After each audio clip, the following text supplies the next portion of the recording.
Alloh subhanahu va taolo 3 toifa kishilariga yordam berishlikni o'zini zimmasiga oldi. 3 toifa kishiga. Ana shu 3 toifadan bittasi an-nakihu allazi yuridul afaf.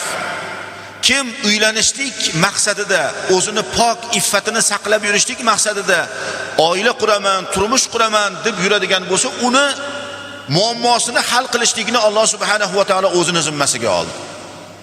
Shuning uchun mana e'tibor beraylik.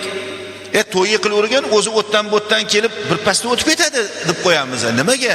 Shu Alloh subhanahu va taolo shuni o'zini zimmasiga olganiga buni. Uy qurayotganda ham xuddi shunday. Uy qurayotgan vaqtingizda ham o'zi amal taqal qilib bir boshlaysiz, qo'lingizda pul yo'q.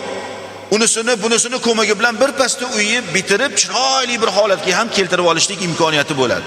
Bu Alloh subhanahu va taoloning o'sha bandaga lutfi, karamini va yordamini bo'lganligi alomati bo'lar ekan.